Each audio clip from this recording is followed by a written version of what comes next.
बढ़ते हैं आगे। 5 अगस्त 2019, जी हाँ, केंद्र सरकार ने 5 अगस्त 2019 को जम्मू कश्मीर से अनुच्छेद 370 को खत्म कर दिया था। ऐसे में जानना जरूरी है कि 370 हटने के बाद से 5 सालों में अब तक जम्मू कश्मीर की तस्वीर कितनी बदली है, नए कश्मीर के चैलेंज क्या है। हमारे साथ केंद्र सरकार में मंत्री डॉक्टर जितेंद्र सिंह MOS जुड़ चुके हैं। बहुत स्वागत है डॉक्टर जितेंद्र सिंह आपका इंडिया न्यूज में। और डॉक्टर साहब, पहला सवाल मैं आपसे पूछता हूं, 5 अगस्त की तारीख भारत के इतिहास में एक बड़ी तारीख बन गई है, जब 370 धारा को खत्म कर दिया गया और अब 5 साल हो गए हैं। लेकिन आज 5 अगस्त की तारीख बांग्लादेश के इतिहास में भी एक बड़ी तारीख बन गई, जब वहां की प्रधानमंत्री देश छोड़कर भारत आ गई हैं और सेना ने वहां टेक ओवर कर लिया है। बांग्लादेश की घटना पर सरकार नजर रख रही है, आपकी प्रतिक्रिया क्या है?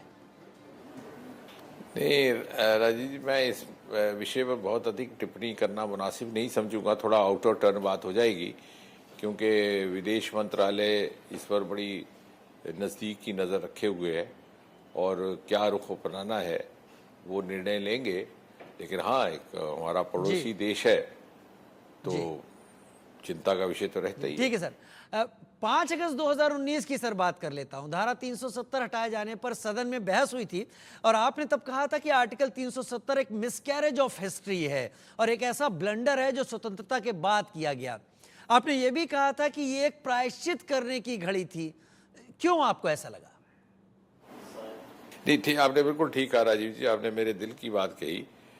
मिसकैरेज ऑफ कॉन्स्टिट्यूशन इसलिए कि संविधान में लिखा हुआ था कि ये अस्थाई है, टेम्पररी है, और इसके जो पैरोकार थे, जो पैरवी करने वाले पंडित जवाहरलाल नेहरू ने स्वयं, जब श्यामा प्रसाद मुखर्जी ने उनको टोक करके कहा कि क्या इस पर पुनः विचार ना कर लिया जाए, कॉन्स्टिट्यूशन जब इसके ऊपर जब डिस्कशन हो रही थी, तो नेहरू जी ने कहा था कि डॉक्टर साहब आप इसकी चिंता ना करें, ये दफा धीरे धीरे घिस जाएगी, घिसते घिसते घिस जाएगी। ये नेहरू जी के स्वयं अपने शब्द थे। लेकिन उसके बाद उन्हीं के अनुयायियों ने इसको बरकरार रखने में ही अपना फायदा समझा, अपना राजनीतिक स्वार्थ। तो एक miscarriage of constitution, miscarriage of democracy इसलिए भी कि मुल्क भर में सबको एक समान नागरिकता के अधिकार प्राप्त हुए, लेकिन जम्मू कश्मीर एक वाहिद एक ऐसा क्षेत्र था जहां पर के पाकिस्तान से आए हुए शरणार्थी, जिनको 70 वर्ष के बाद शरणार्थी भी कहना अन्याय होगा, सही कह रहे हैं, उनको नागरिकता अधिकार नहीं दिए गए। हालांकि उसी वर्ग में से 2 प्रधानमंत्री मिले भारत को, श्री IK गुजराल, डॉक्टर मनमोहन सिंह। और ऐसा इसलिए नहीं किया गया कि कांग्रेस को और से सहयोगी दलों को लगता था कि शायद ये हमारा वोट बैंक नहीं है। और इस तरह से मिसकैरेज ऑफ जस्टिस वो इसलिए कि कुछ एक वर्ग को शनाख्त कर लिया गया और उनको कहा गया, जैसे वाल्मीकि समाज था, वाल्मीकि समाज के ऊपर ये बाधा लगा दी गई कि, मैं केवल आपको उदाहरण दे रहा हूं, कि उस परिवार से बच्चा चाहे कितनी पढ़ाई लिखाई क्यों ना कर ले, उसको पेशा वही इख्तियार करना पड़े जो उसके बुजुर्ग कर रहे थे। तो ये संविधान 370 की आड़ में ये जो अन्याय हो रहा था, इसमें आम नागरिक का लाभ नहीं था। अब 73 अगर संशोधन लगता पंचायत राज का, तो आम नागरिक को तो लाभ ही था। जिला परिषदों का गठन होता तो आम आदमी को लाभ ही था, वो नहीं किया गया। तो आम आदमी के लिए नहीं किया जा रहा था। ये वशवाद पर आधारित जो सत्ताधार पार्टियां थी, वो पुष्ट दर पुष्ट अपना राजनीति जिम्मेदार थी। आप इशारा यही कर रहे हैं, इसके लिए राजनीति जिम्मेदार थी। लेकिन सर, आपने ये भी कहा था चर्चा में और अपनी बात रखते हुए कि धारा 370 का हटना कांग्रेस का एक अधूरा काम है, जिसे प्रधानमंत्री नरेंद्र मोदी ने पूरा किया। और आपने ये भी कहा था, जैसा आप बोल रहे हैं अभी भी, कि यह अस्थायी धारा है, नेहरू जी ने कहा, और ये घिस जाएगी, धीरे धीरे खत्म हो जाएगी। लेकिन कांग्रेस ने इसे गहरा कर दिया, जरूरी बना दिया। इससे हम क्या समझे? नहीं, आपने ठीक कहा राजीव जी। मैंने बल्कि यही कहा था राज्यसभा में, क्योंकि पहले ये बिल राज्यसभा में आया था 5 तारीख को, 6 तारीख को लोकसभा। तो राज्यसभा की बहस के दौरान, चर्चा के दौरान मैंने यही कहा था कि मुझे हैरत इस बात की है कि कांग्रेस वाले क्यों विरोध कर रहे हैं। बल्कि उन्हें तो शुक्रिया अदा करना चाहिए प्रधानमंत्री मोदी का कि उन्होंने ही जो कहा था कि ये हमने काम करके दिखाना है, ये अस्थायी है, इसको हटा देना है। तो उनका अधूरा काम जो ना कर पाए, कारण कुछ भी रहा हो, उसे मोदी जी ने कर दिखाया है। लेकिन कहने का तात्पर्य कि इतना डुप्लीसिटी, इतनी हिपोक्रेसी, इतना धोखलापन हमारी राजनीति में आ गया कांग्रेस के कल्चर के दौरान, कि इस बात की किसी ने परवाह नहीं की। जी। इमीडिएट जो उनको स्वार्थ, उनका राजनीतिक स्वार्थ जिससे सर्व होता था, तब के हालात, उसी तक वो जी, तब के हालात बहुत ज्यादा दिमाग में रहे। लेकिन आप जम्मू कश्मीर से हैं और 370 हटाने पर आप ये कहते रहे कि जम्मू कश्मीर का आम आदमी कभी बोल ही नहीं पाया, लेकिन फैसले के बाद श्रीनगर की सड़कों पर इस कदम की खुशी मनाता हुआ दिखा। आपको ऐसा क्यों लगता है? बेशक बेशक बेशक, क्योंकि एक खौफ का पर्दा उसे रोके हुए था, वरना आम आदमी भी इस बात की कोहफत महसूस कर रहा था कि 3 पीढ़ियां उसके बच्चों की ज़ाया हो गई इस आतंक की चौखट पर, और कुछ हासिल नहीं हुआ। और वो जो ख्वाब दिखाते थे तथाकथित आज़ादी का, उन्होंने रातों रात वो अमीर भी हो गए, बंगले भी बना लिए, अपने बच्चे उन्होंने अमेरिका और यूरोप में पढ़ाई करने को भेजे, और गरीब नागरिक के बच्चे के हाथ में हथियार दे दिया, पत्थर दे दिया और उसे कुर्बान कर दिया। यानी मेरा बच्चा महफूज रहे, वो अमेरिका और इंग्लिस्तान में पढ़ाई करे, वहाँ काम धंधा भी करे, मैं आपको आज़ादी हासिल करके दूंगा आपके बच्चों को मरवा के। तो ये कहाँ के स्वतंत्रता संग्रामी हुए? और वो भारतवर्ष देश जहाँ महात्मा गांधी जैसे स्वतंत्रता संग्रामी रहे, यहाँ नेताजी सुभाष चंद्र बोस वाले, ये एक नया फलसफा लेकर के आए थे स्वतंत्रता संग्राम का कि हमारे बच्चे महफूज रहेंगे, हम आपके बच्चों की कुर्बानी देके आपको आज़ादी देंगे।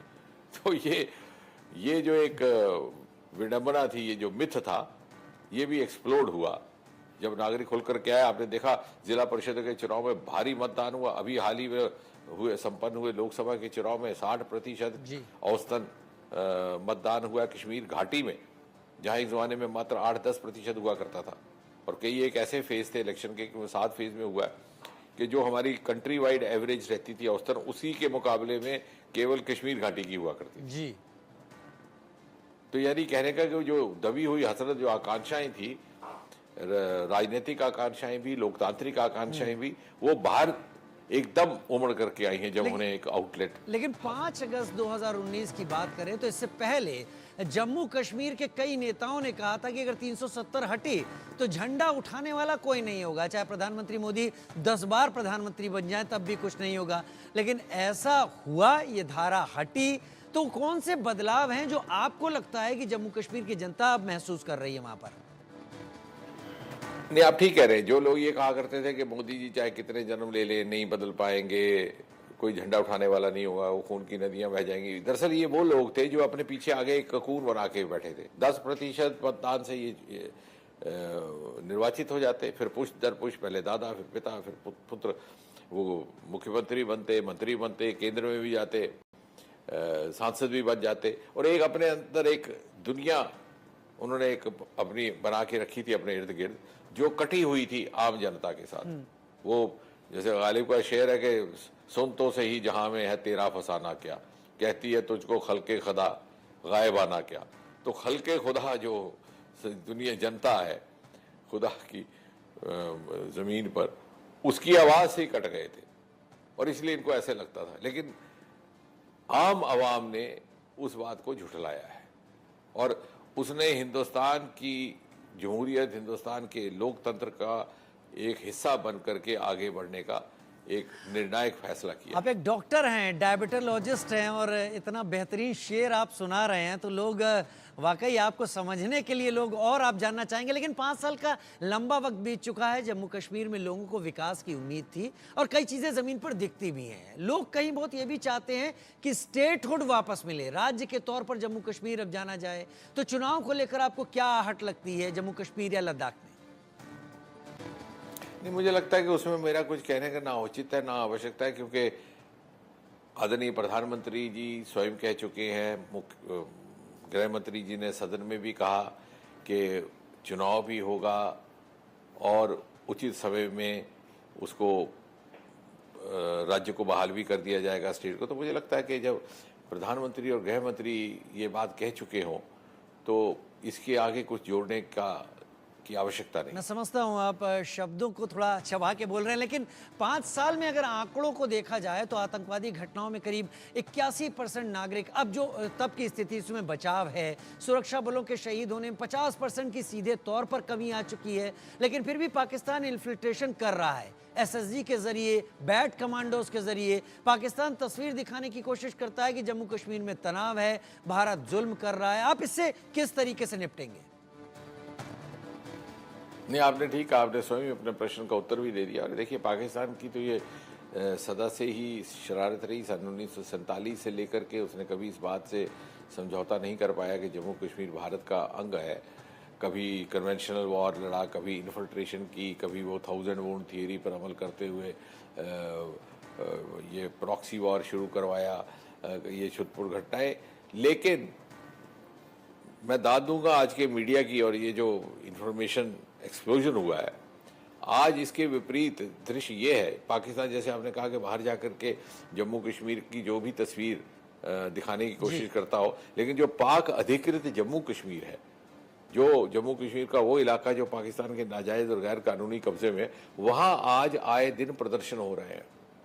वही पाकिस्तान से मुक्ति प्राप्त करना चाह रहे हैं, क्यों कह रहे हैं कि साहब उस तरफ देखिए कितनी खुशहाली है। और चूंकि हमें पाकिस्तान ने गैर कानूनी तौर पर अपने कब्जे में रखा है, तो हम उस तरक्की से, उस प्रगति से, उस खुशहाली से वंचित रह गए जो जम्मू कश्मीर में हो रही है।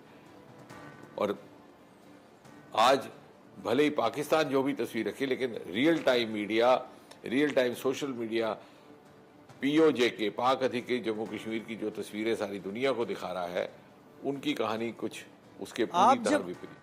आप जब इन बातों को कोट कर रहे हैं तो इशारा मिलता है कि राजनाथ सिंह जी जो कह रहे हैं गलत नहीं है। बहुत जल्दी पीओजे के या पाक ऑक्युपाइड कश्मीर इधर होगा, लेकिन मोदी सरकार का जो पहला कार्यकाल था उसमें प्रधानमंत्री मोदी ने विदेश की यात्राएं बहुत ज्यादा की और उस पर विपक्ष ने बड़े सवाल उठाए। लेकिन जब 370 हटाई गई तो पाकिस्तान के अलावा इस मुद्दे पर भारत के खिलाफ जाने वाले देश ढूंढे नहीं मिल रहे थे। क्या आपको लगता है कि प्रधानमंत्री की यात्राओं का यह नतीजा रहा? नहीं, मुझे लगता है कि मोदी जी को इस समय विश्व का सबसे कद्दावर नेता माना जा रहा है। और ये मैं नहीं कह रहा, दुनिया कह रही है। वैसे भी longest serving head of government हैं वो इस समय, 2 दशक से अधिक समय हो गया है। और आज उनका स्तर इस तरह, उनको इतनी इज्जत की निगाह से देखा जाता है कि दूसरे देशों के जो सरबराह हैं, जो मुखिया हैं, चाहे वो रूस, अमेरिका हो, इंग्लिस्तान हो, वो उनसे नसीहत लेते हैं, उनसे सलाह लेते हैं। तो आखिर उस स्तर पर पहुंचने के लिए मेहनत भी चाहिए, सद्बुद्धि भी चाहिए, और मोदी जी ने उसको प्रमाणित किया है।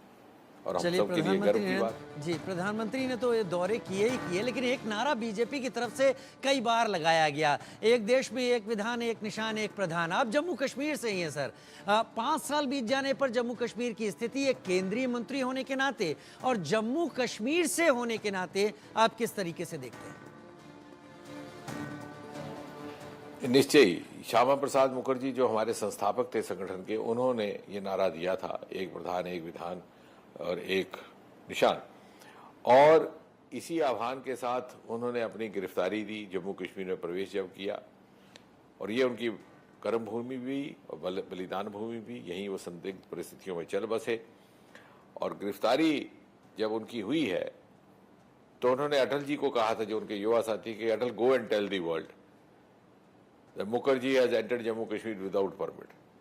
उन्होंने कहा कि चाहे मुझे गिरफ्तार किया गया, गिरफ्तार एंट्री के बाद यहीं पर किया गया।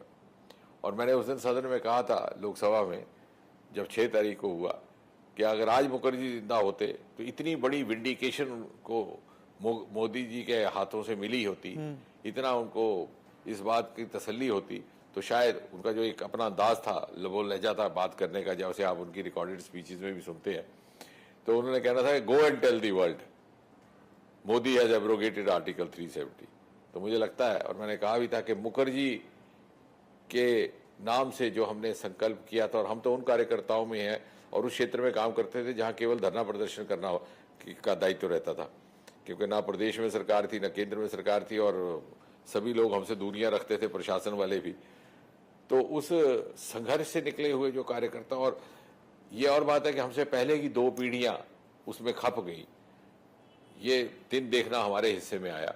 लेकिन मुझे लगता है कि मुखर्जी का बहुत बड़ा प्रायश्चित हुआ है मोदी जी के हाथों से। बहुत बड़ा आशीर्वाद रहा। Go and tell the world की बात उन्होंने की, तो मेरे ख्याल से देश के नागरिक भी कह रहे हैं सरकार से कि go and tell the world, Jammu Kashmir विकास के रास्ते पर आगे बढ़ रहा है। बहुत धन्यवाद हमारे साथ जुड़ने के लिए डॉक्टर जितेंद्र सिंह, MOS केंद्रीय सरकार में मंत्री। बहुत धन्यवाद आपका हमारे साथ जुड़ने के लिए।